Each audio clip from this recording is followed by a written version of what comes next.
আসসালামু আলাইকুম স্যার। আশা করি আপনারা সবাই ভালো আছেন। আমরা আজকে যে ম্যাথটা করতে যাচ্ছি এটা কিন্তু একটা প্রিভিয়াস বোর্ডের ম্যাথ। আপনি খেয়াল করে দেখেন, 11 সালের একটা ম্যাথ করেছিলাম, 18 সালে ম্যাথ করেছিলাম, তাহলে মাঝখানে কি আসছে? মাঝখানে যে 17 সালে যে ম্যাথটা আসছে আপনি যদি খেয়াল করে দেখেন, এটা ইনভয়েস ভ্যালু বের করতে বলছে। আমরা যদি 17 সালে, আমি দুইটা ম্যাথ একটা দেখাচ্ছি আপনাকে। 17 সালে আপনার বিবিএ তেও আসছিল, এছাড়া আপনার যারা বিবিএস এ ছিলেন আপনার জন্য কি সেম টাইপসের ম্যাথটা এসেছিল, লাইক ইনভয়েস ভ্যালুর উপর একই প্যাটার্ন অনেকটা। এখন আমরা যদি একটু ইনভয়েস ভ্যালু যদি একটা ম্যাথ করতে যাই, তার আগে আপনার জানতে হবে ইনভয়েস ভ্যালু জিনিসটা কি। ওই বাংলায় বলে আপনারা ওকে চালান মূল্য বলেন, এই জিনিসটা কোত্থেকে আসে।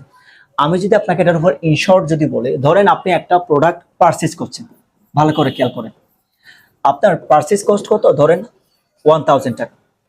এখন এই প্রোডাক্টটা আপনার ব্যবসায়ে আনা পর্যন্ত যতগুলো এক্সপেন্স থাকবে আপনি সবগুলো অ্যাড করবেন।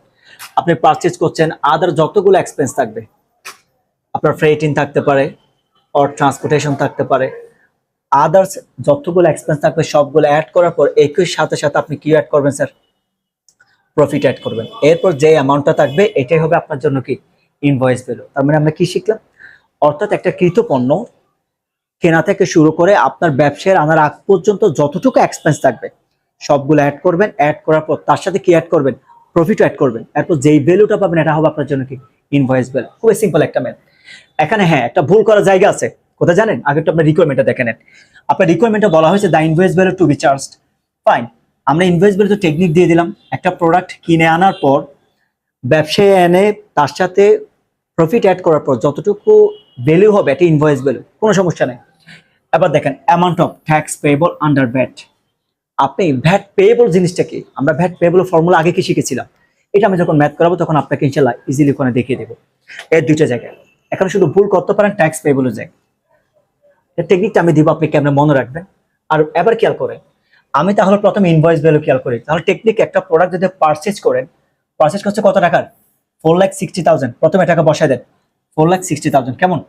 এটার সাথে আরো এক্সপেন্স কি আছে দেখেন, আদার এক্সপেন্স 40,000, এটাকেও বসায় দেন। আর কোনো এক্সপেন্স নেই, সরাসরি প্রফিট দেওয়া আছে 50,000, প্লাস করে দেন। কত হলো? এই যে একটা প্রোডাক্ট পারচেজ করার পর থেকে ব্যবসায় আনা পর্যন্ত যতটুকু খরচ আছে তার সাথে প্রফিট অ্যাড করার পর যে ভ্যালু থাকবে এটাকে বলি কি আমরা ইনভয়েস ভ্যালু। ফাইন, আমরা ইনভয়েস ভ্যালুটা পেয়ে গেছি, আমাদের একটা রিকোয়ারমেন্ট ডান। আবার সেকেন্ড হচ্ছে amount of tax payable. Sir tax payable formula আমরা কি জানি? Output VAT minus input VAT. এখন আউটপুট ভ্যাটটা কিসের উপর হয়? আউটপুট ভ্যাটটা হয় সেলসের উপরে। জিনিসটা এমন, আপনি একটা প্রোডাক্ট পারচেজ করছেন, এখানে পারচেজ কস্ট কত আছে দেখেন তো,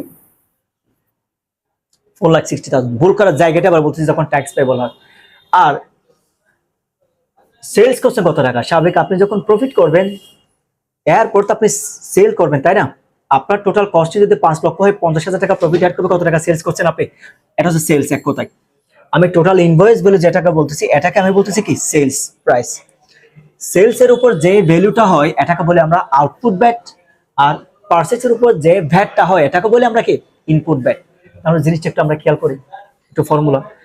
amount of VAT tax payable output VAT minus input VAT. এবার তাহলে আসেন আপনি এখানে আসেন ওয়ার্কিং ওয়ান ইনপুট ভ্যাট। আবার বলছি এখানে যেটা আপনার ভুল করার জায়গা, আপনি যখন ইনপুট ভ্যাট যখন অ্যাপ্লাই করবেন সব সময় পারচেজ প্রাইস আদার এক্সপেন্স যতটুকু থাকবে কিচ্ছু আসবে না। কি বলছি বলেন? আমি ইনপুট ভ্যাট যেটা আছে, এখন দেখুন স্যার আপনি যখন ইনপুট ভ্যাটটা ধরবেন এখানে একটা ভুল করার জায়গাটা বারবার এই জায়গায়।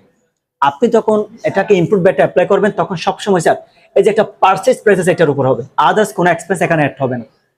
আর ইনভয়েস ভ্যালু যেটাকে সেলস ভ্যালু বললাম আমি এক কথায়, এটার উপর আপনি সবসময় আউটপুট ভ্যাটটা ধরবেন। এটার উপর আউটপুট ভ্যাট ধরবেন, এটা কারো ভুল হয় না। ভুল হয়ে যায় এই জায়গায়, আপনি যখন ইনপুট ভ্যাটটা অ্যাপ্লাই করবেন তখন সব সময় পারচেজ প্রাইসের উপরেই করবেন। কিসের উপর? Purchase price. আর কিচ্ছু মাথায় রাখার দরকার নেই। এদিকে আসেন, তাহলে আপনার ইনপুট ভ্যাট কত? 4,60,000 উপর যদি হয় 69,000, এখানে কত আছে আউটপুট ভ্যাট? 5,50,000 উপরে 82,500। এখন তাহলে আপনি মাইনাস করেন, আউটপুট ভ্যাট কত আছে? 82,500 মাইনাস কত? 69,000। তাহলে খেয়াল করেন 82,500 মাইনাস কত? 69,000। স্যার আমার এখানে যেটা হলো 13,000 কত আসে? 500। এই যে এটা হচ্ছে amount of bat tax payable. আবার বলছি, আপনি কেমনে বের করবেন? আমরা এই ম্যাথগুলো আগেই করছি। কিভাবে ব্যাট ট্যাক্স পেবল ফর্মুলা কি? Output bat minus input bat.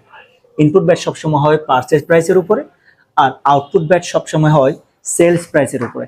আমার এখানে ইনভয়েস ভ্যালু যে কথাটি বলছি, এটাকে আমি সেলস ভ্যালু ধরতে হবে। কারণটা কেন স্যার? আপনি টোটাল কস্টিং এর সাথে প্রফিট অ্যাড করার পরে তো সেল করেন, তাই না? এই ইনভয়েস ভ্যালু, এটাই আমরা এই জন্য কি ধরছি? Sales value. তবে ভুল করার জায়গাটা কোথায় বলছি আমি? এই যে ইনপুট ব্যাট। ইনপুট ব্যাট সবসময় পারচেজ প্রাইসের উপর। আশা করি এই ম্যাথও ইনশাল্লাহ আপনাদের কারো কোনো কি থাকবে না স্যার, সমস্যা থাকার কথা নয়। সো সবাই ভালো থাকবেন। আসসালাম।